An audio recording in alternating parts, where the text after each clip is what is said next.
저는 그 목사님을 믿었습니다. 28살에 이혼 직전까지 갔을 때 교회밖에 기댈 곳이 없었어요. 상담실 문을 두드렸고 목사님은 친절하게 맞아주셨죠. 매주 만나 이야기를 나눴습니다. 남편 얘기를 하면 들어주셨고 울면 휴지를 건네주셨어요. 그런데 어느 순간부터 이상했습니다.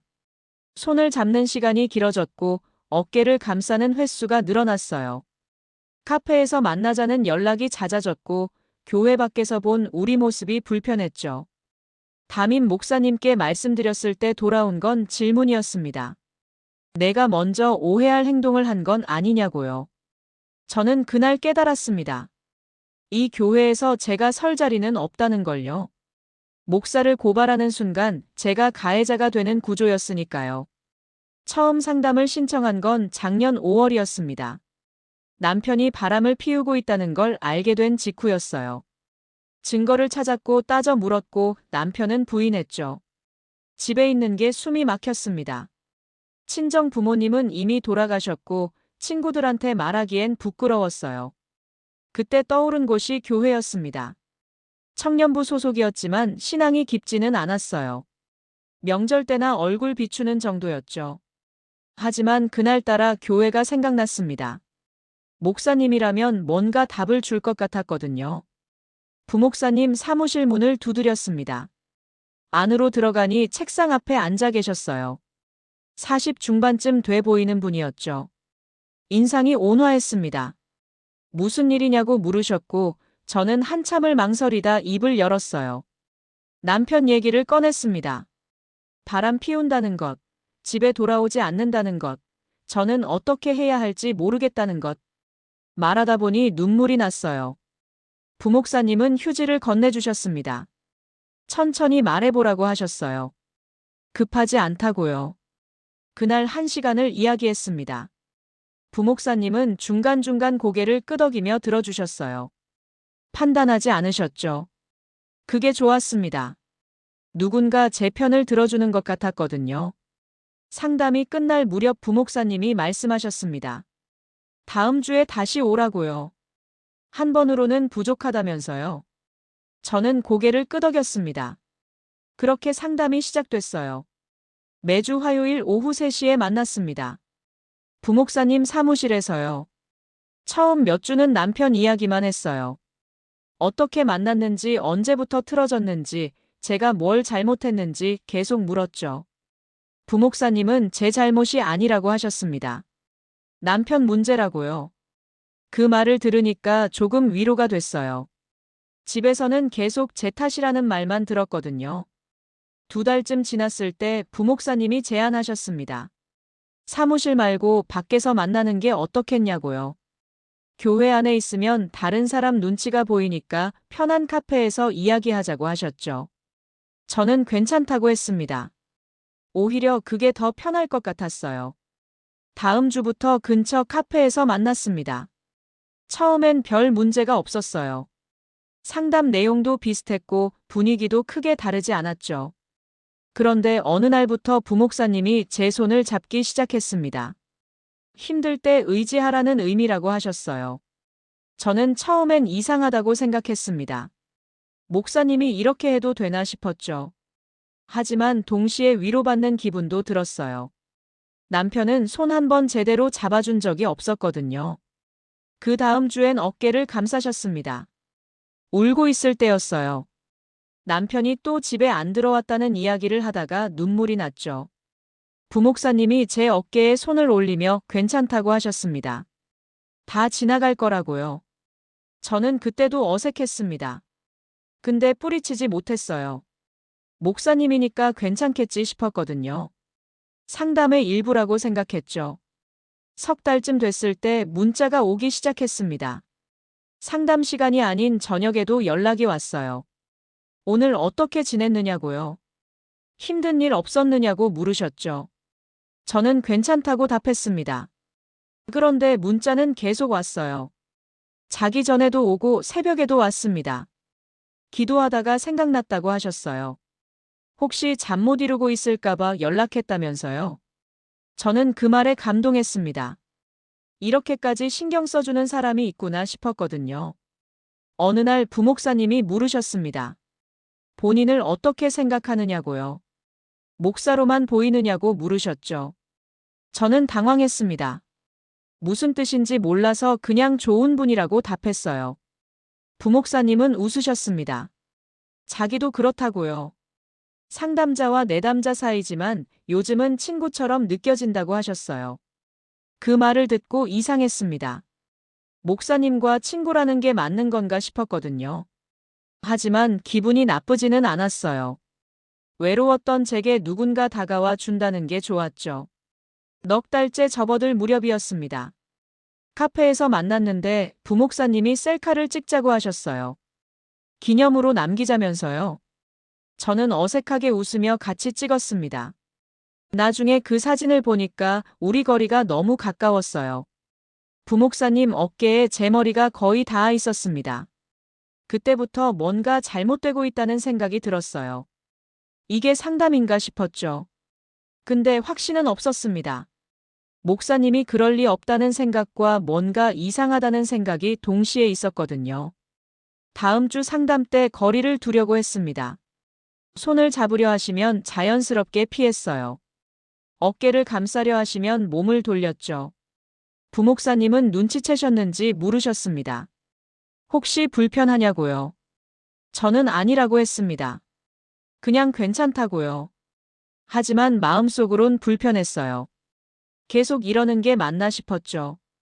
상담을 그만둘까 고민했습니다. 그런데 그날 밤 부목사님한테 문자가 왔습니다. 오늘 왜 그랬느냐고요? 혹시 자기가 실수한 게 있느냐고 물으셨어요. 저는 답장하지 않았습니다. 뭐라고 해야 할지 몰랐거든요. 다음 날 아침에도 문자가 왔습니다. 어제 문자 받느냐고요? 걱정된다면서요. 저는 결국 답장했습니다. 괜찮다고요. 그냥 피곤했던 것뿐이라고 썼죠. 부목사님은 다행이라고 하셨습니다. 혹시 자기 때문에 불편한 거면 고치겠다고 하셨어요. 저는 그 말을 읽고 미안해졌습니다. 제가 오해한 건가 싶었거든요. 다음 주 상담은 평소처럼 진행됐습니다. 하지만 뭔가 달라진 게 있었어요. 부목사님이 저를 보는 눈빛이었습니다. 예전과 다르게 느껴졌죠. 뭐라고 설명할 순 없지만 불편했어요. 상담이 끝나고 나오는데 같은 청년부 자매를 마주쳤습니다. 수진 언니였어요. 저보다 2살 많았고 청년부에서 오래 신앙생활한 분이었죠. 언니가 물었습니다. 부목사님 상담받고 오느냐고요. 저는 고개를 끄덕였습니다. 수진 언니 표정이 굳었어요. 그러더니 조심하라고 하셨습니다. 무슨 뜻이냐고 물었더니 그냥 조심하라고만 하시더군요. 그 말이 계속 신경 쓰였습니다. 집에 돌아와서도 생각났어요. 조심하라는 게 무슨 의미일까요? 혹시 수진 언니도 뭔가 아는 걸까요? 며칠 뒤 수진 언니가 저한테 전화를 했습니다. 수진 언니는 조심스럽게 말을 꺼냈습니다. 혹시 시간 되느냐고 물으셨어요. 만나서 할 이야기가 있다고 하셨죠. 저는 괜찮다고 했습니다. 다음 날 집 근처 카페에서 만나기로 했어요. 약속 시간에 나갔을 때 언니는 이미 와 계셨습니다.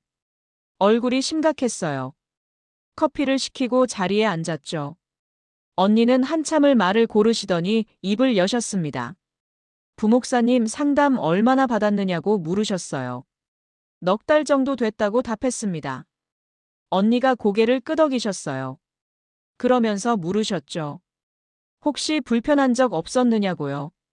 상담 중에 이상한 느낌 받은 적 없느냐고 하셨습니다. 저는 순간 멈칫했습니다. 손을 잡았던 것, 어깨를 감쌌던 것, 문자를 자주 보냈던 것. 그게 다 떠올랐거든요. 하지만 바로 대답하지 못했어요. 그게 잘못된 건지 확신이 없었죠. 언니는 제 표정을 보시더니 한숨을 쉬셨습니다. 역시 그랬구나 싶다는 표정이었어요. 그러면서 말씀하셨습니다. 본인도 1년 전에 부목사님한테 상담받았다고요. 그때도 똑같았다고 하셨죠. 처음엔 친절했다고 했습니다. 이야기를 잘 들어주시고 위로해 주셨대요. 그런데 점점 선을 넘기 시작했답니다. 손을 잡고 어깨를 감싸고 개인 연락이 잦아졌다고 하셨어요. 언니는 불편해서 상담을 끊었다고 했습니다. 그리고 담임 목사님께 조심스럽게 말씀드렸대요. 부목사님 상담 방식이 좀 이상한 것 같다고요. 경계가 모호하다고 말씀드렸답니다. 담임 목사님 반응이 어땠느냐고 물었습니다. 언니는 쓴웃음을 지으셨어요. 목사님은 부목사님을 불러 확인하셨대요. 부목사님은 전혀 그런 의도가 없었다고 하셨답니다. 그냥 위로 차원이었다고요. 결국 언니 오해로 정리됐다고 했습니다. 담임 목사님은 언니한테 말씀하셨대요. 목회자를 의심하는 건 조심해야 한다고요. 순수한 의도를 나쁘게 보면 안 된다고 하셨답니다. 언니는 그 뒤로 입을 다물었다고 했어요. 자기가 예민한 건가 싶었대요. 목사님을 나쁘게 생각한 자신이 잘못된 것 같았답니다. 그래서 그냥 조용히 다른 구역으로 옮겼다고 하셨죠. 그런데 제가 상담받는 걸 보고 걱정됐다고 했습니다. 똑같은 일이 반복되는 것 같았대요. 그래서 조심하라고 말한 거였죠. 저는 언니 이야기를 듣고 식은땀이 났습니다. 제가 겪은 것도 똑같았거든요. 손잡기, 어깨 감싸기, 잦은 연락. 전부 일치했어요. 이게 우연일 리 없다는 생각이 들었죠. 언니가 말씀하셨습니다. 지금이라도 상담을 끊으라고요. 더 깊어지기 전에 거리를 두라고 하셨죠. 저는 고개를 끄덕였습니다. 그게 맞는 것 같았어요. 그날 집에 돌아와서 생각했습니다. 어떻게 끊어야 할까요? 그냥 안 간다고 하면 될까요? 아니면 이유를 말해야 할까요? 머릿속이 복잡했어요. 다음 날 부목사님한테 문자를 보냈습니다. 당분간 상담을 쉬고 싶다고 썼어요. 개인 사정이 생겼다고 했죠. 부목사님은 금방 답장을 보내셨습니다. 무슨 일이냐고 물으셨어요. 혹시 자기 때문이냐고요. 뭔가 잘못한 게 있으면 말해달라고 하셨죠. 저는 답장하지 않았습니다. 뭐라고 해야 할지 몰랐거든요. 1시간 뒤 전화가 왔습니다. 부목사님이었어요. 맞지 않았죠. 다시 걸려왔습니다. 또 받지 않았어요. 3번째 걸려왔을 때 결국 받았습니다. 부목사님은 급한 목소리로 물으셨어요. 왜 이러느냐고요? 무슨 일 있느냐고요? 저는 떨리는 목소리로 답했습니다. 그냥 좀 쉬고 싶다고요. 개인적으로 정리할 게 있다고 했어요. 부목사님은 이해할 수 없다는 투였습니다. 갑자기 왜 그러느냐고요? 지난주까지 괜찮았는데 무슨 일이 생긴 거냐고 물으셨죠. 저는 대답하기 어려웠습니다. 그때 부목사님이 말씀하셨어요. 혹시 누가 뭐라고 했느냐고요? 다른 사람 말 들은 거 아니냐고 물으셨습니다. 저는 깜짝 놀랐어요. 어떻게 아셨을까요? 부목사님은 목소리를 낮추셨습니다. 수진 언니 만났느냐고 물으셨어요. 저는 아무 말도 하지 못했습니다. 침묵이 대답이 됐죠. 부목사님이 한숨을 쉬셨습니다. 그 잠에 말 들었구나 싶다는 투였어요. 그러면서 말씀하셨습니다. 수진 자매는 오해가 많은 사람이라고요. 상담 관계를 잘못 이해했다고 하셨죠. 자기는 정말 위로만 했다고 하셨습니다. 순수한 의도였는데 곡해당했다고요. 그래서 담임 목사님께 해명도 다 했다고 하셨어요. 아무 문제 없었다고 말씀하셨죠. 저는 혼란스러웠습니다. 부목사님 말이 맞는 건가요? 수진 언니가 오해한 걸까요? 아니면 부목사님이 변명하시는 걸까요? 판단이 서지 않았어요. 부목사님은 계속 말씀하셨습니다. 제발 오해하지 말라고요. 자기는 정말 도우려고 했을 뿐이라고요. 다른 의도는 전혀 없었다고 하셨습니다. 저는 전화를 끊고 싶었습니다. 하지만 그러지 못했어요. 목소리가 나오지 않았거든요. 부목사님은 제 대답을 기다리고 계셨죠. 한참 뒤에 겨우 말했습니다. 생각할 시간이 필요하다고요. 조금만 시간을 달라고 했어요. 부목사님은 알겠다고 하셨습니다. 하지만 목소리에 서운함이 묻어났어요. 전화를 끊고 나니 손이 떨렸습니다. 이게 맞는 걸까요? 제가 예민한 걸까요? 아니면 정말 문제가 있는 걸까요? 머릿속이 복잡했어요. 그날 밤 수진 언니한테 전화했습니다. 부목사님이 전화했다고 말씀드렸어요. 언니 얘기를 어떻게 아셨는지 모르겠다고 했죠. 언니는 놀라지 않으셨습니다. 당연하다고 하셨어요. 부목사님은 늘 그렇게 하신다고요. 상담받던 사람이 끊으려고 하면 다른 사람 탓을 하신다고 했습니다. 본인은 잘못이 없고 오해받은 거라고 하신답니다. 언니가 물으셨어요. 그래도 상담 계속할 거냐고요. 저는 고개를 저었습니다. 안 할 거라고 답했어요. 언니는 잘 결정했다고 하셨습니다. 그러면서 한 가지 더 말씀하셨어요. 혹시 담임 목사님께 말할 생각이 있느냐고요. 저는 망설였습니다. 말해야 할까요? 언니는 조심스럽게 말씀하셨습니다. 본인도 말했지만 소용없었다고요. 오히려 자기만 이상한 사람 됐다고 하셨죠. 그래도 제가 원한다면 함께 가겠다고 하셨어요. 저는 며칠 더 생각해 보겠다고 했습니다. 아직 확신이 서지 않았거든요. 정말 담임 목사님께 말해야 하는 건지 혼란스러웠어요. 일주일 동안 상담에 나가지 않았습니다. 부목사님한테 문자가 계속 왔어요. 어떻게 지내느냐는 안부였죠. 저는 답장하지 않았습니다. 읽기만 하고 넘겼어요. 교회 주일 예배는 나갔습니다. 청년부 예배 시간에 부목사님과 마주쳤어요. 복도에서였죠. 부목사님은 저를 보시더니 다가오셨습니다. 요즘 연락이 안 된다고 하셨어요. 걱정됐다면서요. 혹시 아픈 거 아니냐고 물으셨죠. 저는 괜찮다고만 답했습니다. 그리고 자리를 피했어요. 예배 후 수진 언니가 저를 찾았습니다. 부목사님이 말 거셨다며 괜찮았느냐고 물으셨어요. 저는 고개를 끄덕였습니다. 그냥 안부만 물으셨다고 했죠. 언니는 조심하라고 또 말씀하셨습니다. 계속 연락 오면 차단하는 게 낫다고요. 경계를 분명히 해야 한다고 하셨어요. 저는 알겠다고 답했습니다. 그날 오후 청년부 단톡방이 시끄러워졌습니다. 누군가 공지를 올렸어요. 이번 주 금요일에 청년부 모임이 있다고요. 부목사님이 직접 인도하신다고 했죠.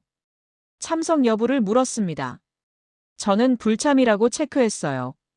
그런데 부목사님이 개인 메시지를 보내셨습니다. 왜 불참이냐고요? 오랜만에 보고 싶다고 하셨어요. 저는 답장하지 않았습니다. 하지만 마음이 불편했어요. 이렇게 피하는 게 맞나 싶었죠. 차라리 분명하게 말하는 게 나을 것 같았습니다. 다음 날 부목사님께 전화했습니다. 받으시더니 반가워하셨어요. 목소리가 밝았죠. 저는 떨리는 목소리로 말했습니다. 앞으로 상담을 받지 않겠다고요.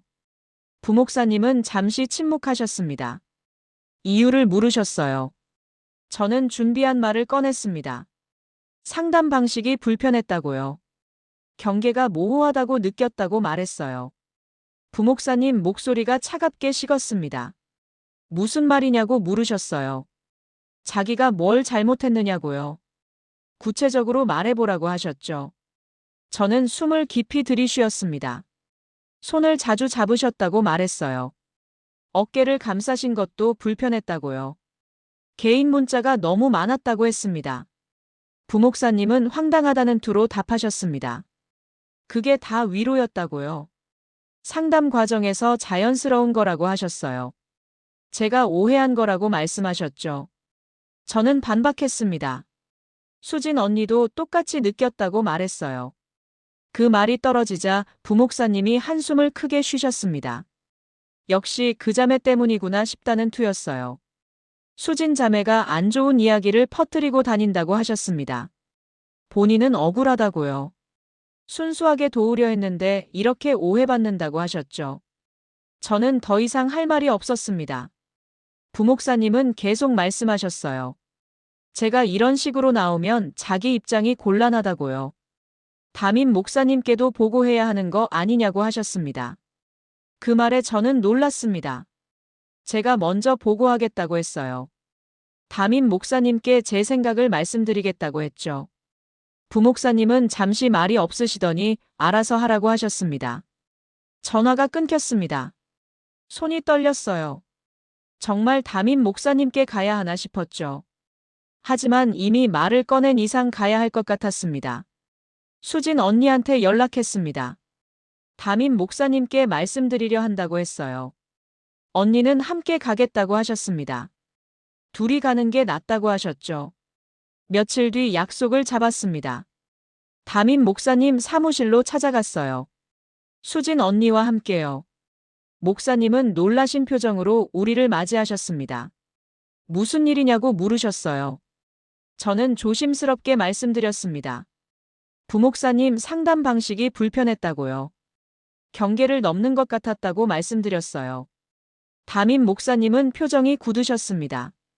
구체적으로 설명해 보라고 하셨죠. 저는 손잡기, 어깨 감싸기, 잦은 연락에 대해 말씀드렸습니다. 수진 언니도 자기 경험을 덧붙이셨어요. 담임 목사님은 듣는 내내 고개를 끄덕이셨습니다. 심각하게 받아들이시는 것 같았어요. 다 들으신 뒤 말씀하셨습니다. 부목사님을 불러서 확인해 보겠다고요. 며칠 뒤 다시 부르셨습니다. 부목사님과 면담했다고 하셨어요. 부목사님은 전혀 그런 의도가 없었다고 하셨답니다. 순수하게 위로하려 했을 뿐이라고요. 담임 목사님은 우리를 보며 물으셨습니다. 혹시 오해한 건 아니냐고요. 목회자도 사람이니까 표현이 서툴 수 있다고 하셨죠. 나쁜 뜻이 아니었을 거라고 하셨어요. 수진 언니가 말씀드렸습니다. 1년 전에도 똑같은 일이 있었다고요. 그때도 목사님께 말씀드렸는데 해결되지 않았다고 하셨죠. 담임 목사님 표정이 난처해지셨습니다. 그때는 오해라고 판단했다고 하셨어요. 부목사님이 해명을 잘하셨다고요. 이번에도 마찬가지라고 생각하신다고 말씀하셨습니다. 저는 기가 막혔습니다. 두 사람이 똑같은 얘기를 하는데도 오해라고 하시는 거예요. 저는 물었습니다. 그럼 저희 둘 다 거짓말하는 겁니까? 담임 목사님은 손을 저으셨습니다. 거짓말이라는 게 아니라 오해일 수 있다는 거라고요. 상담 과정에서 생길 수 있는 일이라고 하셨어요. 수진 언니가 항의했습니다. 그럼 앞으로 또 똑같은 일이 생기면 어쩌실 거냐고요. 담임 목사님은 부목사님께 주의를 주겠다고 하셨습니다. 상담할 때 좀 더 조심하라고 말씀하시겠다고요. 저는 그게 전부냐고 물었습니다. 담임 목사님은 고개를 끄덕이셨어요. 일단은 그렇게 하는 게 좋겠다고 하셨죠. 사무실을 나왔습니다. 복도를 걷는데 다리에 힘이 없었어요. 수진 언니도 한숨만 쉬셨죠. 결국 아무것도 바뀌지 않는구나 싶었습니다. 그날 저는 생각했습니다. 이 교회에서 제 말은 믿어지지 않는구나. 목사님 말만 믿어지는구나. 저는 그저 오해한 사람일 뿐이구나. 그 뒤로 한 달 동안 교회에 나가지 않았습니다. 주일 예배도 빠졌어요. 청년부 모임도 안 나갔죠. 단톡방에서 나왔고 연락도 받지 않았습니다. 수진 언니만 가끔 전화 주셨어요. 괜찮으냐고 물으셨죠. 저는 괜찮다고 답했습니다. 하지만 사실 괜찮지 않았어요. 교회를 떠나니 갈 곳이 없었거든요. 남편과는 이혼 절차를 밟고 있었습니다. 더 이상 버틸 수 없었거든요. 변호사를 선임했고 서류를 준비했어요. 남편도 동의했죠. 그 과정이 외로웠습니다. 친구도 없고 가족도 없었어요. 교회마저 떠났으니 의지할 곳이 없었죠. 매일 혼자 집에 있었습니다. 어느 날 청년부 리더한테 전화가 왔습니다. 왜 안 나오느냐고 물으셨어요. 다들 걱정한다면서요. 저는 개인 사정이 있다고만 답했습니다. 리더가 물으셨습니다. 혹시 부목사님과 무슨 일 있느냐고요. 저는 깜짝 놀랐어요. 어떻게 아셨을까요? 리더가 말씀하셨습니다. 부목사님이 말씀하셨대요. 상담하던 자매가 오해를 해서 곤란하다고요. 본인은 잘못한 게 없는데 억울하다고 하셨답니다. 저는 화가 났습니다.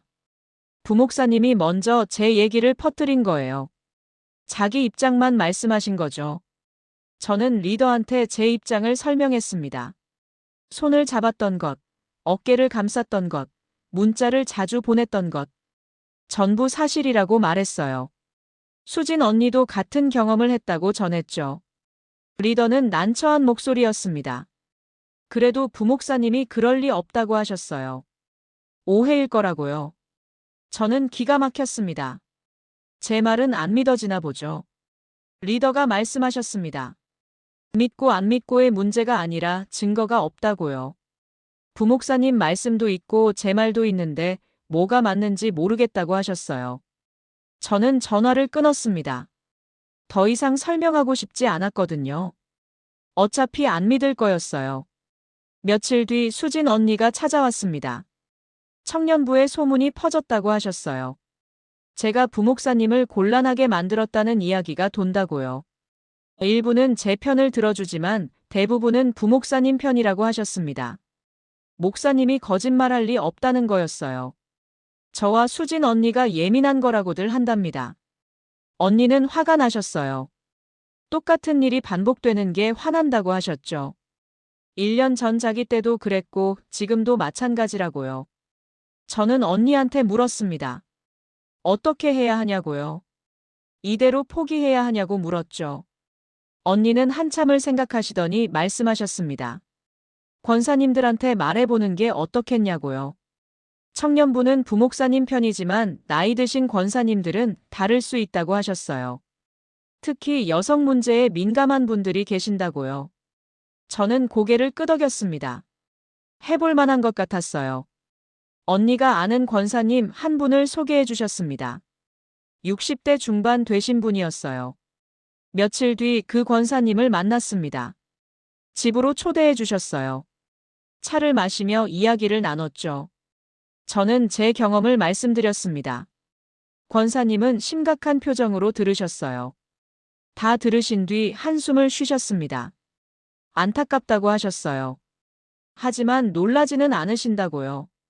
사실 부목사님 소문이 전부터 있었다고 하셨습니다. 여자 교인들과 경계가 모호하다는 얘기가 돌았대요. 하지만 확실한 증거가 없어서 문제 삼지 못했다고 하셨죠. 권사님이 물으셨습니다. 담임 목사님께는 말씀드렸느냐고요. 저는 고개를 끄덕였습니다. 하지만 오해라고 하셨다고 말씀드렸어요. 권사님은 예상했다는 듯 고개를 끄덕이셨습니다. 담임 목사님은 부목사님을 감싸실 거라고 하셨어요. 둘이 신학교 동기였대요. 오래 알고 지낸 사이라 쉽게 징계하지 못하신다고 했죠. 그럼 어떻게 해야 하냐고 물었습니다. 권사님은 다른 권사님들과 함께 움직여 보겠다고 하셨어요. 여성 권사 모임에서 문제를 제기하겠다고 하셨죠. 일주일 뒤 권사님한테 연락이 왔습니다. 권사 모임에서 이야기를 꺼내셨대요. 부목사님 상담 방식에 문제가 있는 것 같다고 말씀하셨답니다. 반응이 어땠느냐고 물었습니다. 권사님은 한숨을 쉬셨어요. 반반이었대요. 일부는 심각하게 받아들였지만 일부는 오해라고 했답니다. 결국 권사 모임에서 담임 목사님께 건의하기로 했대요. 부목사님 상담 방식을 점검해달라고요. 여성 교인 상담 시 다른 사람이 배석하도록 규칙을 만들어달라고 요청하기로 했답니다. 저는 조금 희망이 생겼습니다. 권사님들이 움직이시면 뭔가 바뀔 수도 있겠다 싶었어요. 며칠 뒤 권사 모임 대표가 담임 목사님을 찾아갔습니다. 저는 결과를 기다렸어요. 권사님이 전화 주셨을 때 가슴이 두근거렸죠. 권사님 목소리는 무거웠습니다. 담임 목사님이 거절하셨대요. 부목사님을 의심하는 건 좋지 않다고 하셨답니다. 상담 규칙을 바꾸는 것도 부목사님한테 신뢰라고 하셨대요. 그냥 조심하시라고만 말씀하시겠다고 하셨답니다. 저는 전화를 끊고 주저앉았습니다. 결국 아무것도 바뀌지 않는구나. 아무리 말해도 소용없구나. 그날 밤 처음으로 교회를 완전히 떠날 생각을 했습니다. 한 달쯤 더 지났을 때 예상치 못한 연락이 왔습니다. 모르는 번호였어요. 받아보니 젊은 여성 목소리였죠. 조심스럽게 말을 꺼냈습니다. 혹시 부목사님 상담받았던 분이냐고 물으셨어요. 저는 긴장했습니다. 누구냐고 물었죠. 상대방은 자기도 피해자라고 했습니다. 청년부는 아니고 다른 구역 교인이라고요. 만나서 이야기할 수 있겠느냐고 물으셨어요. 저는 괜찮다고 답했습니다. 다음 날 카페에서 만나기로 했어요. 약속 시간에 나갔을 때 30 초반쯤 돼 보이는 여성이 기다리고 계셨습니다. 민지라고 소개하셨어요. 앉자마자 눈물을 보이셨죠. 한참을 우시더니 말씀하셨습니다. 1년 반 전 일이라고 했어요. 남편이 사업 실패로 힘들어할 때였대요. 민지 씨도 우울증이 왔고 교회에서 상담을 신청했답니다. 부목사님이 맡아주셨다고 해요. 처음엔 괜찮았대요. 이야기를 잘 들어주셨고 기도도 해주셨다고요. 그런데 2달쯤 지나니까 달라졌답니다. 손을 잡고 어깨를 감싸기 시작했대요. 민지 씨는 불편했지만 참았답니다. 목사님이시니까 괜찮다고 생각했대요. 그런데 어느 날 상담 중에 안아주셨답니다. 울고 있을 때였대요. 부목사님이 일어나서 민지 씨를 안았답니다. 괜찮다며 토닥이셨대요. 민지 씨는 그때 이상하다고 느꼈답니다. 상담이 끝나고 집에 왔는데 찝찝했대요. 남편한테 말했더니 남편이 화를 냈답니다. 목사가 뭐 하는 거냐고요. 당장 항의하겠다고 했대요. 민지 씨가 말렸답니다. 교회에서 문제 만들고 싶지 않았대요. 그냥 상담을 끊기로 했답니다. 부목사님께 몸이 안 좋아서 못 나간다고 문자를 보냈대요. 부목사님은 계속 연락하셨답니다. 괜찮으냐고 뭐가 문제냐고 물으셨대요. 민지 씨는 답장하지 않았답니다. 그랬더니 남편한테 전화가 갔대요. 부목사님이 남편한테 물으셨답니다. 사모님 상담 못 나오신다는데 무슨 일이냐고요. 남편은 바쁘다고만 답했대요. 하지만 속으로 화가 났답니다. 결국 부부가 함께 담임 목사님을 찾아갔대요. 부목사님 상담 방식이 불편했다고 말씀드렸답니다. 안아준 것까지 전부 말씀드렸대요. 담임 목사님 반응이 어땠느냐고 물었습니다. 민지 씨는 눈물을 닦으며 답하셨어요. 목사님은 부목사님을 불러 확인하셨대요. 부목사님은 그냥 위로였다고 하셨답니다. 담임 목사님은 민지 씨 부부에게 말씀하셨대요. 오해일 수 있다고요. 부목사님 성격이 원래 따뜻하셔서 스킨십이 있을 수 있다고 하셨답니다. 나쁜 의도는 아니었을 거라고요. 남편이 항의했대요. 아내를 안는 게 상담입니까? 하고 따졌답니다. 담임 목사님은 난처해하시며 조심하시라고 말씀하시겠다고만 하셨대요. 결국 민지 씨 부부는 교회를 떠났답니다. 다른 교회로 옮겼대요. 그게 1년 반 전 일이라고 하셨죠. 그런데 최근에 수진 언니를 통해 제 이야기를 들었답니다. 똑같은 일이 또 벌어졌다는 걸 알고 참을 수 없었대요. 그래서 용기 내서 연락했다고 하셨어요.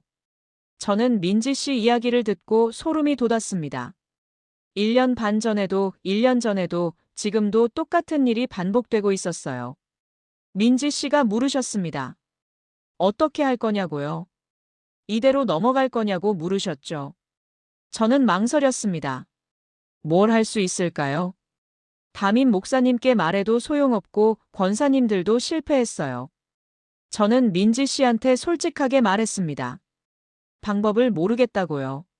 민지 씨는 한참을 생각하시더니 말씀하셨어요. 우리 셋이 함께 당회에 가는 게 어떻겠냐고요. 저, 수진 언니, 민지 씨. 3명이 같은 증언을 하면 무시하지 못할 거라고 하셨죠. 저는 고개를 끄덕였습니다. 해볼만 했어요. 수진 언니한테 연락했습니다. 언니도 동의하셨어요. 셋이 함께 당회를 요청하기로 했죠. 일주일 뒤 담임 목사님께 연락드렸습니다. 3명이 함께 당회 앞에서 증언하고 싶다고 말씀드렸어요. 부목사님 문제를 제대로 다뤄달라고 요청했죠. 담임 목사님은 난처해 하셨습니다. 당회는 쉽게 열리는 자리가 아니라고 하셨어요. 하지만 저는 물러서지 않았습니다. 3명이 같은 피해를 입었다고 말씀드렸어요. 목사님은 한참을 침묵하시더니 알겠다고 하셨습니다. 다음 주 당회 때 시간을 주시겠다고 하셨어요. 하지만 목소리에 내키지 않는 기색이 역력했죠. 당회 날이 다가왔습니다. 저는 떨렸어요. 수진 언니와 민지 씨도 긴장한 표정이었죠. 셋이 함께 교회로 갔습니다. 당회실 앞에서 기다렸어요. 안에서 목소리가 들렸습니다. 장로님들이 모여 계셨죠. 한참 뒤 문이 열렸고 담임 목사님이 나오셨습니다. 들어오라고 하셨어요. 안으로 들어가니 6분의 장로님이 앉아 계셨습니다. 모두 남성이었어요. 우리를 보는 눈빛이 불편했죠. 담임 목사님이 소개하셨습니다. 부목사님 상담 문제로 증언하러 왔다고 하셨어요. 장로님들은 무거운 표정으로 고개를 끄덕이셨죠. 한 장로님이 물으셨습니다. 누가 먼저 말씀하시겠느냐고요. 민지 씨가 손을 들었습니다. 1년 반 전 일부터 시작하는 게 좋겠다고 하셨어요. 민지 씨가 자기 경험을 말씀하셨습니다. 상담 중 손잡기, 어깨 감싸기, 안아주기까지 전부 말씀하셨어요. 장로님들은 심각한 표정으로 들으셨죠. 수진 언니가 이어서 말씀하셨습니다. 1년 전 자기 경험을 설명하셨어요. 똑같은 패턴이었다고 강조하셨죠. 마지막으로 제가 말했습니다. 몇 달 전 제 경험을 이야기했어요. 세 사람 모두 같은 방식으로 불편함을 느꼈다고 정리했죠. 증언이 끝났을 때 당회실이 조용했습니다. 장로님들이 서로 눈빛을 교환하셨어요. 한 장로님이 입을 여셨습니다. 부목사님 의견도 들어야 하지 않겠냐고 하셨죠. 담임 목사님이 부목사님을 부르셨습니다. 잠시 뒤 문이 열리고 부목사님이 들어오셨어요. 우리를 보시더니 표정이 굳으셨죠. 자리에 앉으셨습니다. 담임 목사님이 설명하셨습니다. 세 분이 상담 관련해서 불편함을 호소한다고 하셨어요. 의견을 들어보자고 하셨죠. 부목사님은 한숨을 쉬셨습니다. 억울하다는 표정이었어요. 천천히 말씀하기 시작하셨습니다. 자기는 정말 상담만 했다고요. 손을 잡은 건 위로 차원이었다고 하셨어요. 어깨를 감싼 것도 마찬가지라고요. 민지 씨를 아는 것도 울고 계셔서 그랬다고 하셨죠. 전부 순수한 의도였다고 강조하셨습니다. 한 장로님이 물으셨습니다. 그래도 세 분이 다 불편하다고 하는데 뭔가 문제가 있는 거 아니냐고요. 부목사님은 고개를 저으셨습니다. 본인은 잘못한 게 없다고 하셨어요. 오히려 요즘 사람들이 예민한 거라고요. 목회자의 따뜻함을 오해한다고 하셨죠. 그 말을 듣고 민지 씨 남편이 끼어들었습니다. 남편분도 함께 오셨거든요. 복도에서 기다리시다가 안으로 들어오셨어요.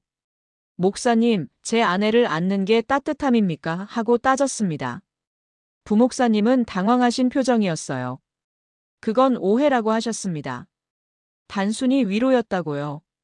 민지 씨 남편은 화가 나신 듯 목소리를 높이셨어요. 담임 목사님이 진정시키셨습니다. 차분하게 이야기하자고 하셨어요. 그러면서 장로님들께 물으셨습니다. 어떻게 처리하는 게 좋겠냐고요. 한 장로님이 말씀하셨습니다. 세 분이 똑같은 증언을 하는 건 무시할 수 없다고요. 최소한 상담 규칙은 바꿔야 한다고 하셨죠. 다른 장로님도 동의하셨습니다. 여성 상담 시 다른 사람이 배석하도록 해야 한다고 하셨어요.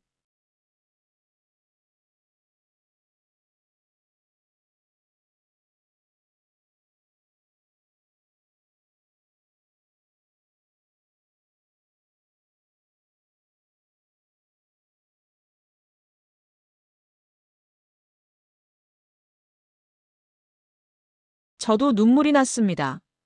최소한 우리 목소리가 무시당하지는 않았어요. 집으로 돌아오는 길에 홀가분했습니다. 오랜만에 숨통이 트이는 기분이었어요. 하지만 그 평화는 오래가지 않았습니다. 일주일 뒤 청년부에서 연락이 왔어요. 청년부 리더였죠. 급하게 만나자고 하셨습니다. 카페에서 만났을 때 리더 표정이 좋지 않았어요. 청년부가 시끄럽다고 하셨습니다.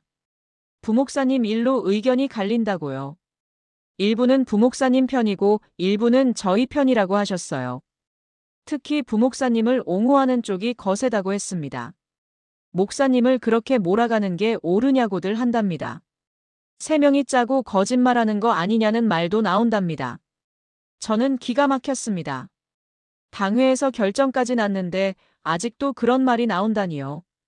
리더는 난처한 표정으로 말씀하셨어요. 청년부 모임에 나와서 해명해달라고 하셨습니다. 오해를 풀어야 한다고요. 그래야 청년부가 안정된다고 하셨죠. 저는 거절했습니다. 해명할 게 뭐가 있냐고 물었어요. 당회가 인정한 사실인데요. 리더는 그래도 청년부 입장에서는 혼란스럽다고 하셨습니다. 결국 저는 청년부 모임에 나가기로 했습니다. 오해를 풀기 위해서가 아니라 제 입장을 분명히 하기 위해서였어요. 금요일 저녁 청년부 모임이 있었습니다. 예배당 소그룹실에 모였어요. 20명쯤 모였죠. 저는 떨리는 마음으로 들어갔습니다. 자리에 앉으니 시선이 느껴졌어요. 어떤 이는 동정하는 눈빛이었고 어떤 이는 의심하는 눈빛이었죠. 리더가 말씀하셨습니다. 오늘은 최근 일에 대해 이야기 나누는 시간이라고요. 부목사님 상담 문제로 오해가 있는 것 같으니 풀어보자고 하셨어요. 저한테 먼저 말할 기회를 주셨죠.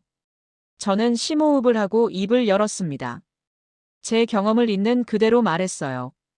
손잡기, 어깨 감싸기, 문자 보내기. 불편했던 감정까지 솔직하게 이야기했죠.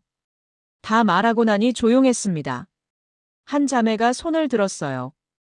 그래도 목사님이 그럴 리 없다고 하셨습니다. 분명 오해일 거라고요. 다른 형제가 끼어들었습니다. 3명이나 같은 말을 하는데 오해일 수 있냐고요. 뭔가 문제가 있는 거 아니냐고 반박했죠. 그렇게 청년부가 둘로 나뉘었습니다. 한쪽은 부목사님 편, 한쪽은 저희 편. 목소리가 점점 커졌어요. 논쟁이 격해졌죠. 리더가 진정시키려 했지만 소용없었습니다. 결국 모임은 제대로 진행되지 못했어요. 다들 감정이 상한 채 헤어졌죠. 집으로 돌아오는 길에 후회가 밀려왔습니다. 차라리 안 갔어야 했나 싶었어요. 오히려 상황만 악화된 것 같았거든요. 다음 날 수진 언니한테 전화가 왔습니다. 청년부 소식 들었느냐고 물으셨어요. 간밤에 단톡방이 난리였답니다. 저를 비난하는 글도 올라왔다고 했어요. 교회를 분열시켰다는 내용이었답니다. 목사님을 공격해서 청년부를 망쳤다는 말도 있었대요. 저는 단톡방을 확인했습니다. 정말 그런 글들이 올라와 있었어요. 일부는 저를 옹호했지만 대부분은 비난이었죠. 저는 단톡방에서 나왔습니다. 더 이상 볼 수 없었어요. 그날 저는 깨달았습니다. 이 교회에서 제가 설 자리는 없다는 걸요. 진실을 말했지만 오히려 제가 가해자 취급을 받는 구조였죠. 그 주 주일 예배는 나가지 않았습니다. 더 이상 그 공간에 있을 수 없었어요. 얼굴을 마주할 자신이 없었죠. 집에서 혼자 예배를 드렸습니다. 찬양을 틀고 성경을 읽었어요. 하지만 집중이 되지 않았습니다. 머릿속엔 지난 며칠 일들만 맴돌았죠. 청년부에서 받은 비난, 단톡방의 악플, 차가운 시선들. 기도하려 했지만 말이 나오지 않았어요. 하나님께 뭐라고 말해야 할지 몰랐거든요. 왜 이렇게 됐을까요? 제가 잘못한 건가요? 월요일 아침 교회에서 전화가 왔습니다. 담임 목사님이었어요. 한번 만나자고 하셨죠. 저는 교회 사무실로 갔습니다. 목사님은 무거운 표정으로 저를 맞이하셨어요. 앉으라고 하시더니 한숨을 쉬셨습니다. 요즘 교회가 어수선하다고 하셨어요. 청년부가 둘로 나뉘어 힘들다고요. 저 때문이라는 뜻이었습니다. 목사님은 조심스럽게 말씀하셨어요. 당분간 교회를 쉬는 게 어떻겠냐고요. 상황이 진정될 때까지만이라도요. 저는 그 말을 듣고 기가 막혔습니다. 결국 저보고 떠나라는 거였어요. 부목사님은 그대로 계시고 제가 나가야 하는 거였죠. 목사님은 변명하셨습니다. 그게 아니라 서로를 위한 거라고요. 제가 있으면 계속 불편할 거라고 하셨어요. 잠시 떨어져 있다가 시간이 지나면 돌아오라고 하셨죠. 저는 물었습니다. 시간이 지나면 뭐가 달라집니까? 목사님은 대답하지 못하셨어요. 그냥 상황이 나아질 거라고만 하셨죠. 저는 자리에서 일어났습니다. 알겠다고 했어요. 쉬겠다고요. 아니, 사실 떠나겠다고 말했죠. 목사님은 놀라셨습니다. 떠난다는 게 무슨 뜻이냐고 물으셨어요. 저는 답했습니다. 이 교회를 완전히 떠나겠다고요. 등록을 옮기겠다고 했죠. 목사님은 만류하셨습니다. 그렇게까지 할 필요 없다고요. 하지만 저는 마음을 굳혔어요. 더 이상 여기 있을 이유가 없었거든요. 사무실을 나와 기도실로 갔습니다. 기도실 창문 앞에 섰어요. 밖이 보였죠. 교회 마당에 십자가가 서 있었습니다. 저는 그 십자가를 보며 생각했어요. 이게 정말 하나님이 원하시는 교회일까요? 피해자가 떠나고 가해자가 남는 곳이 교회일까요? 한참을 서 있다가 기도실을 나왔습니다. 복도를 걷는데 부목사님과 마주쳤어요. 부목사님은 저를 보시더니 멈춰 섰습니다. 어색한 침묵이 흘렀습니다. 부목사님이 먼저 말을 꺼내셨어요. 이렇게 될 줄 몰랐다고요. 자기도 힘들다고 하셨죠. 저는 아무 말도 하지 않았습니다. 부목사님은 계속 말씀하셨어요. 정말 나쁜 의도가 없었다고요. 그냥 도우려 했을 뿐이라고 하셨습니다. 저는 그제야 입을 열었습니다. 의도가 중요한 게 아니라고 말했어요. 결과가 중요하다고요. 3명이 상처받았다는 게 사실이라고 했죠. 부목사님은 할 말이 없으신 듯 고개를 숙이셨습니다. 저는 그냥 지나쳐 걸었어요. 뒤돌아보지 않았습니다. 교회를 나와 주차장으로 갔죠. 차에 타서 한참을 앉아 있었습니다. 정말 이게 맞는 걸까요? 떠나는 게 답일까요? 확신이 서지 않았어요. 하지만 남아있을 수도 없었죠. 집으로 돌아와 수진 언니한테 전화했습니다. 교회를 떠나기로 했다고 말씀드렸어요. 언니는 놀라셨죠. 하지만 이해한다고 하셨습니다. 언니도 떠날까 고민 중이라고 하셨어요. 계속 있기가 힘들다고요. 민지 씨는 이미 떠났으니 우리만 남은 건데 의미가 있냐고 하셨죠. 저는 언니 결정을 존중하겠다고 했습니다. 며칠 뒤 등록 이전 서류를 제출했어요. 교회 행정실에 갔죠. 직원분이 이유를 물으셨습니다. 이사 가느냐고요. 저는 고개를 저었습니다. 개인 사정이라고만 답했어요. 직원분은 더 묻지 않으셨죠. 서류를 제출하고 나오는데 눈물이 났습니다. 5년 동안 다닌 교회였어요. 청년 시절을 보낸 곳이고 신앙의 뿌리를 내린 곳이었죠. 그런데 이렇게 떠나야 한다니요. 주차장에서 차에 타기 전 마지막으로 교회를 봤습니다. 건물이 그대로 서 있었어요. 십자가도 그대로였죠. 하지만 제게는 더 이상 그 안이 안전하지 않았습니다. 시동을 걸고 교회를 빠져나왔어요. 백미러로 교회가 멀어지는 걸 봤습니다. 점점 작아지더니 사라졌죠. 집으로 가는 길에 라디오를 켰습니다. 찬송가가 흘러나왔어요. 내 주를 가까이 하게 함은. 익숙한 찬송이었죠. 따라 부르다가 목이 메었습니다. 집에 도착해서 소파에 앉았어요. 텅 빈 거실이 너무 조용했습니다. 교회도 떠났고 남편과도 이혼 절차 중이었어요. 이제 정말 혼자였죠. 그날 밤 오랜만에 제대로 울었습니다. 소리내서 울었어요. 억울함도 슬픔도 외로움도 전부 쏟아냈죠. 한참을 울고 나니 조금 후련해졌습니다. 다음 날 아침 일어났을 때 결심했어요. 새 교회를 찾아보기로요. 완전히 신앙을 버릴 수는 없었거든요. 하나님은 여전히 믿었으니까요. 인터넷으로 근처 교회들을 검색했습니다. 후기를 읽어보고 설교를 들어봤어요. 몇 군데 눈에 들어오는 곳이 있었죠. 다음 주 주일에 한 곳을 방문하기로 했습니다. 작은 교회였어요. 100명쯤 모이는 곳이었죠. 홈페이지를 보니 담임 목사님이 여성이셨습니다. 그게 마음에 들었어요. 여성 목사님이라면 제 이야기를 더 잘 이해해 주실 것 같았거든요. 주일 아침 그 교회로 갔습니다. 작은 건물이었어요. 화려하지 않았죠. 하지만 따뜻해 보였습니다. 안으로 들어가니 몇 분이 반갑게 맞아주셨어요. 처음 오셨느냐고 물으셨죠. 저는 고개를 끄덕였습니다. 안내해 주셨어요. 예배당은 아담했습니다. 의자가 100개쯤 놓여 있었어요. 앞쪽에 십자가가 걸려 있었죠. 저는 뒤쪽 자리에 앉았습니다. 예배가 시작됐어요. 찬양이 울려 퍼졌습니다. 목소리들이 하나로 모였죠. 저도 따라 불렀어요. 부르다 보니 눈물이 났습니다. 오랜만에 편안하게 찬양하는 것 같았거든요.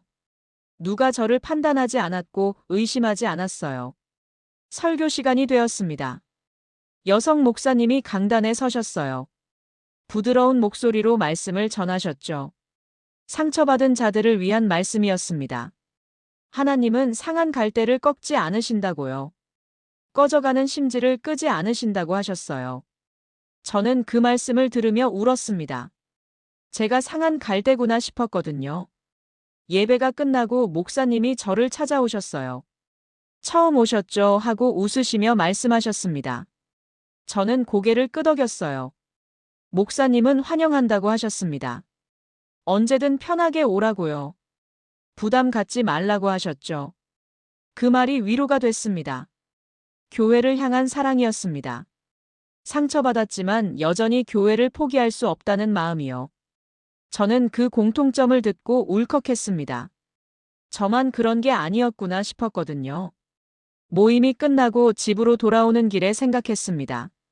제가 정말 이 일을 해도 되는 걸까요?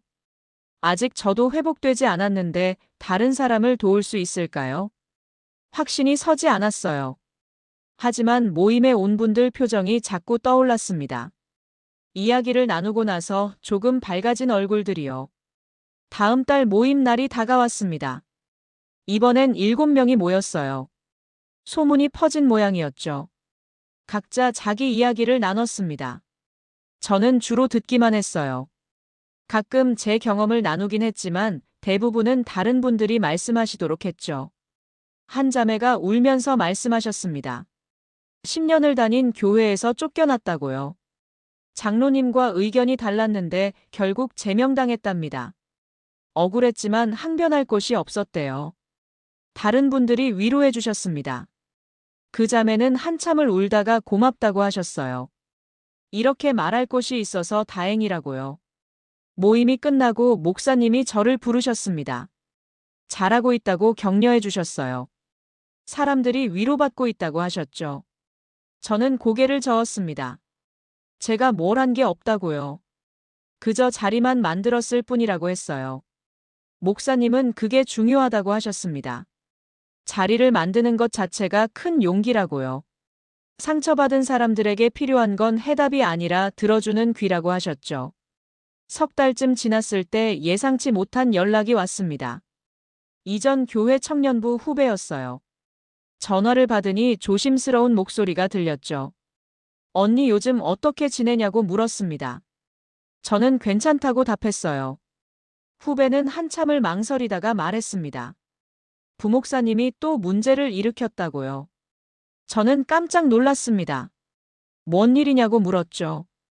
후배는 떨리는 목소리로 설명했습니다. 새로 부임한 전도사님이 피해를 봤다고요. 상담 중에 똑같은 일이 벌어졌답니다. 손을 잡고 어깨를 감싸고 개인 문자를 자주 보냈대요. 전도사님이 담임 목사님께 말씀드렸지만 또 오해라고 넘어갔답니다. 저는 기가 막혔습니다. 당회에서 경고까지 받았는데 또 똑같은 짓을 한 거예요. 후배는 계속 말했습니다. 이번엔 전도사님이 그냥 넘어가지 않았대요. 노회에 정식으로 고발했답니다. 노회에서 조사가 시작됐다고 했어요. 저와 수진 언니, 민지 씨 이야기도 다시 거론됐답니다. 노회 측에서 증언을 요청할 수도 있다고 했죠. 전화를 끊고 한참을 멍하니 앉아 있었습니다. 결국 반복됐구나 싶었어요. 당회 경고로는 아무것도 바뀌지 않았던 겁니다. 며칠 뒤 노회조사위원회에서 연락이 왔습니다. 증인으로 출석해달라고 요청했어요. 저는 고민했습니다. 다시 그 일을 꺼내야 하나 싶었거든요. 수진 언니한테 전화했습니다. 언니도 같은 요청을 받았다고 하셨어요. 어떻게 할 거냐고 물으니 가겠다고 하셨습니다. 이번엔 제대로 끝을 봐야 한다고요. 저도 가기로 결심했습니다. 민지 씨한테도 연락했어요. 민지 씨도 참석하겠다고 하셨죠. 셋이 다시 모이게 됐습니다. 노회 조사 날이 왔습니다. 노회 건물로 들어갈 때 떨렸어요. 수진 언니와 민지 씨가 함께였지만 여전히 긴장됐죠.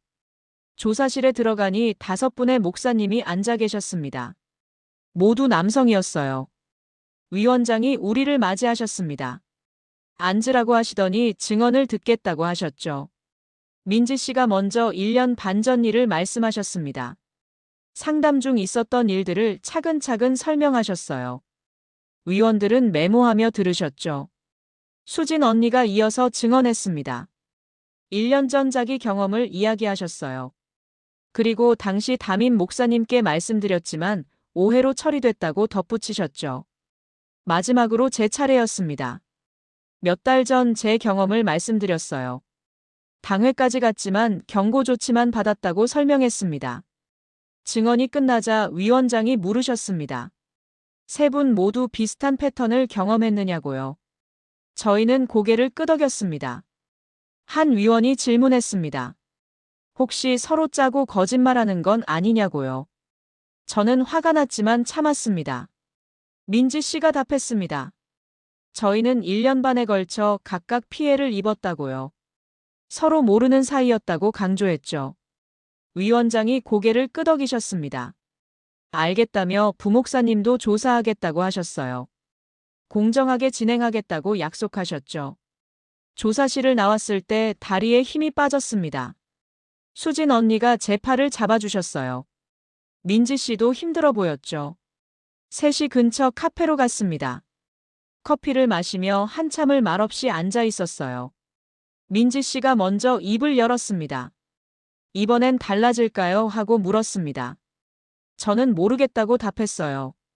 수진 언니는 최선을 다했으니 결과를 기다려보자고 하셨죠. 한 달쯤 뒤 노회 조사 결과가 나왔습니다. 부목사님에게 목회 정지 1년이 내려졌어요. 그 기간 동안 상담 교육을 받아야 한다고 했죠. 완전한 해결은 아니었습니다. 파면이나 제명은 아니었으니까요. 하지만 최소한 책임을 물었습니다. 공식적으로 인정받은 겁니다. 후배한테 연락이 왔습니다. 교회 분위기가 어수선하다고 했어요. 부목사님을 옹호하던 사람들도 이제는 말이 없답니다. 노회 결정을 무시할 수는 없으니까요. 저는 그 소식을 듣고 복잡했습니다. 후련하기도 했고 씁쓸하기도 했어요. 이렇게까지 가야 했나 싶었거든요. 새 교회 목사님께 그 소식을 말씀드렸습니다. 목사님은 고생했다고 하셨어요. 옳은 일을 했다고 격려해 주셨죠. 하지만 저는 여전히 의문이 들었습니다. 정말 옳은 일을 한 걸까요? 교회를 이렇게 만든 게 맞는 걸까요? 그 질문은 쉽게 사라지지 않았습니다. 밤마다 잠들기 전에 떠올랐어요. 정말 제가 한 일이 옳았을까요? 부목사님 인생을 망친 건 아닐까요? 교회를 분열시킨 건 아닐까요?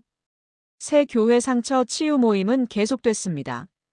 석 달째 접어들었을 때 10명 정도가 정기적으로 참석하고 계셨어요.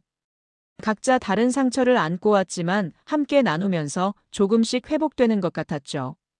어느 날 모임이 끝나고 한 자매가 제게 물었습니다. 언니는 어떻게 용기를 냈느냐고요. 자기는 아직도 말할 용기가 안 난다고 하셨어요. 저는 한참을 생각하다가 답했습니다. 용기가 있어서 한 게 아니라고요. 그냥 더 이상 참을 수 없어서 했다고 말했어요. 침묵하는 게 더 고통스러워서 입을 연 거라고요. 그 자매는 고개를 끄덕이셨습니다. 그러면서 물으셨어요. 후회하지 않느냐고요. 저는 솔직하게 답했습니다. 후회할 때도 있다고요. 특히 혼자 있을 때요. 하지만 동시에 확신도 있다고 했습니다. 침묵했다면 더 많은 피해자가 생겼을 거라는 확신이요. 그게 저를 지탱해준다고 말했어요. 겨울이 왔습니다. 이전 교회를 떠난 지 6개월쯤 됐을 때였어요. 어느 날 우편함에 편지가 와 있었습니다. 발신인을 보니 이전 교회 청년부 후배였죠. 봉투를 열어보니 짧은 편지가 들어 있었습니다. 언니가 용기 내줘서 고맙다고 썼더군요. 덕분에 자기도 변화를 보게 됐다고요. 편지 끝에는 이렇게 적혀 있었습니다. 교회가 조금씩 달라지고 있다고요. 상담 규정이 생겼고 투명성이 높아지고 있다고 했어요. 여전히 갈 길은 멀지만 언니가 시작을 만들어줬다고 감사하다고요. 저는 편지를 읽고 울었습니다. 제가 한 일이 완전히 헛되지는 않았구나 싶었거든요. 비록 저는 그 교회를 떠났지만 작은 변화의 씨앗은 남긴 것 같았어요. 남편과 이혼이 최종 확정됐습니다. 법원에서 나올 때 묘한 기분이었어요. 슬프기도 했고 홀가분하기도 했죠. 한 시대가 끝났다는 느낌이었습니다. 혼자가 됐습니다. 완전히요. 가족도 없고 남편도 없었어요. 교회도 바꿨고 친구도 많지 않았죠. 하지만 이상하게 무섭지 않았습니다. 오히려 자유로웠어요. 더 이상 누군가 눈치를 보지 않아도 됐으니까요. 교회에서도 남편에게서도 자유로워진 겁니다. 새 교회 목사님이 제게 제안하셨습니다. 상처 치유 모임을 정식 프로그램으로 만들면 어떻겠냐고요. 교회 차원에서 지원하겠다고 하셨죠. 저는 영광이라고 답했습니다. 하지만 동시에 두렵기도 했어요. 제가 과연 잘할 수 있을까요? 아직 저도 회복 중인데요. 목사님은 그래서 더 적임자라고 하셨습니다. 회복 중인 사람이 회복 중인 사람을 가장 잘 이해할 수 있다고요. 완전히 나은 사람은 오히려 아픔을 잊어버린다고 하셨어요. 저는 고민 끝에 수락했습니다. 한 달에 2번 모이기로 했어요. 교회에서 공간과 다과를 지원해 주기로 했죠. 첫 공식 모임 날이 왔을 때 15명이 모였습니다. 새로 오신 분들도 계셨어요. 각자 소개하고 이야기를 나눴죠. 모임 마지막에 한 분이 물으셨습니다. 이 모임의 목표가 뭐냐고요? 뭘 향해 가는 거냐고 하셨죠. 저는 솔직하게 답했습니다. 목표는 없다고요. 완전한 회복도 약속할 수 없다고 했어요. 다만 함께 가는 것 자체가 의미라고 말했죠. 상처는 완전히 사라지지 않을 수 있다고 했습니다. 하지만 상처와 함께 사는 법을 배울 수는 있다고요. 그게 이 모임이 할 수 있는 전부라고 말했어요. 그분은 고개를 끄덕이셨습니다. 그걸로 충분하다고 하셨어요. 다른 분들도 동의하셨죠. 겨울이 깊어갔습니다. 크리스마스가 다가왔어요. 작년 이맘때는 이전 교회에서 성탄 예배를 드렸었죠. 올해는 새 교회에서 드리게 됐습니다. 성탄 예배날 교회에 갔을 때 마음이 복잡했습니다. 1년 전과 너무 많은 게 달라져 있었거든요. 남편도 없고 교회도 바뀌었고 제 인생 자체가 완전히 달라졌어요. 예배 중 찬양을 부르는데 눈물이 났습니다. 고요한 밤, 거룩한 밤을 부르면서요. 정말 고요했고 정말 거룩했습니다. 소란스럽던 1년이 지나고 이제 조금 고요해진 것 같았어요. 예배가 끝나고 목사님이 저를 부르셨습니다. 성탄 선물이라며 작은 상자를 주셨어요. 열어보니 십자가 목걸이였습니다. 목사님이 말씀하셨어요. 십자가는 고통의 상징이지만 동시에 회복의 상징이라고요. 예수님이 십자가에서 죽으셨지만 부활하셨듯이 저도 곧 온전히 회복될 거라고 하셨죠. 저는 고맙다고 인사했습니다. 목걸이를 걸고 거울을 봤어요. 십자가가 가슴에 걸려 있었습니다. 무겁지 않았어요. 오히려 든든했죠. 집으로 돌아오는 길에 하늘을 봤습니다. 별이 총총했어요. 추운 겨울밤이었지만 별빛은 따뜻하게 느껴졌습니다. 저는 그 별빛 아래 서서 생각했습니다. 제 인생이 앞으로 어떻게 될지 모르겠다고요. 다시 교회에서 상처받을 수도 있고 또 다른 어려움이 올 수도 있겠죠. 하지만 이제는 알겠습니다. 침묵하지 않는 법을요. 진실 앞에 정직하게 서는 법을요. 그게 제가 배운 전부였지만 가장 중요한 것이기도 했습니다. 새해가 밝았습니다. 1년 전 이맘때 저는 부목사님 상담을 받고 있었어요. 혼란스럽고 불편했지만 말하지 못했던 시절이었죠. 지금 생각하면 까마득하게 먼 과거 같습니다. 1월 첫 주일 예배를 드리고 나오는데 한 자매가 다가왔습니다. 이번에 새로 등록하신 분이었어요. 조심스럽게 말을 꺼내셨습니다. 혹시 상처 치유 모임에 참석해도 되겠느냐고요. 저는 당연하다고 답했습니다. 언제든 환영이라고 했죠. 자매는 안도하는 표정이었어요. 사실 이전 교회에서 목사님한테 상처를 받았다고 조심스럽게 말씀하셨습니다. 또 한 명이구나 싶었습니다. 교회에서 상처받은 사람이 얼마나 많은지 새삼 느껴졌어요. 저만 특별한 게 아니었죠. 어쩌면 교회 안에는 침묵하는 피해자들이 우리가 아는 것보다 훨씬 많을지도 모릅니다. 다음 모임 날 그 자매가 오셨습니다. 처음이라 긴장한 표정이었어요. 저는 편하게 앉으시라고 했죠. 모임이 시작됐고 각자 근황을 나눴습니다. 그 자매 차례가 됐을 때 떨리는 목소리로 말씀하셨어요. 3년 전 일이라고 했습니다. 담임 목사님한테 사업 상담을 받다가 부적절한 제안을 들었다고 하셨어요. 목사님이 사업 자금을 대주겠다고 하시면서 조건을 다셨답니다. 그 조건이 무엇이었는지는 구체적으로 말씀하지 않으셨지만 분위기로 알 수 있었죠. 자매는 거절하고 교회를 떠났답니다. 하지만 3년이 지난 지금도 그 일이 악몽처럼 따라다닌다고 했습니다. 교회만 보면 두렵고 목사님만 봐도 움츠러든다고 하셨어요. 다른 분들이 공감해 주셨습니다. 비슷한 경험을 나누셨죠.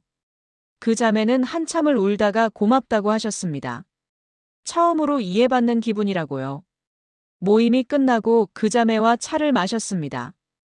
자매가 물으셨어요. 언니는 어떻게 이겨냈느냐고요. 어떻게 다시 교회를 다닐 수 있게 됐느냐고 하셨죠. 저는 솔직하게 답했습니다. 아직 완전히 이겨낸 게 아니라고요. 여전히 힘들 때가 있다고 했어요. 하지만 포기하지 않기로 했다고 말했죠. 교회가 문제가 있다고 해서 하나님까지 포기할 수는 없었다고 했습니다. 교회는 불완전하지만 하나님은 완전하시니까요. 그 구분을 하는 게 중요하다고 말했어요. 자매는 고개를 끄덕이셨습니다. 그 말이 위로가 된다고 하셨어요. 자기도 다시 시작해보겠다고 하셨죠. 2월이 되었습니다. 노회에서 연락이 왔어요. 부목사님 재활 교육이 끝났다고 했습니다. 복직 심사를 할 예정인데 혹시 의견이 있느냐고 물었죠. 저는 한참을 고민했습니다. 뭐라고 해야 할까요? 복직을 반대해야 할까요? 아니면 찬성해야 할까요? 수진 언니와 민지 씨한테 전화했습니다. 둘 다 비슷한 연락을 받았다고 하셨어요. 어떻게 할 거냐고 물으니 잘 모르겠다고 하셨죠. 셋이 다시 만났습니다. 카페에서요. 한참을 이야기를 나눴어요. 부목사님을 용서해야 할까요? 아니면 끝까지 반대해야 할까요? 민지 씨가 말씀하셨습니다. 용서는 개인적으로 할 수 있지만 복직은 다른 문제라고요. 또 다른 피해자가 생길 수 있다고 하셨죠. 수진 언니도 동의하셨습니다. 1년 교육으로 사람이 변하는지 확신할 수 없다고요. 최소한 더 긴 시간이 필요하다고 하셨어요. 저도 같은 생각이었습니다. 셋이 합의해서 노회에 의견서를 보내기로 했어요. 복직을 유보하고 더 긴 관찰 기간을 두자고 건의했죠. 노회에서 답변이 왔습니다. 의견을 참고하겠다고 했어요. 최종 결정은 한 달 뒤에 내리겠다고 하셨죠. 3월이 되었습니다. 봄이 오고 있었어요. 교회 마당에 꽃이 피기 시작했죠. 겨울이 지나고 새로운 계절이 오는 게 신기했습니다. 저도 새로운 계절을 맞이하는 것 같았어요. 1년 전과는 완전히 다른 사람이 된 기분이었죠. 여전히 상처는 남아 있었지만 그 상처가 저를 정의하지는 않았습니다. 상처 치유 모임은 계속됐습니다. 이제 정기 참석자가 20명쯤 됐어요. 매번 새로운 분들이 오셨죠. 각자 다른 이야기를 가지고 왔지만 공통점은 같았습니다. 교회를 사랑했기 때문에 아팠다는 것이요. 포기할 수 없었기 때문에 고통스러웠다는 것이요. 노회 최종 결정이 나왔습니다. 부목사님 복직은 1년 더 유보됐어요. 추가 교육과 상담을 받아야 한다고 했죠. 그리고 복직하더라도 개인 상담은 영구히 금지됐습니다. 완벽한 결과는 아니었습니다. 하지만 최선이었어요.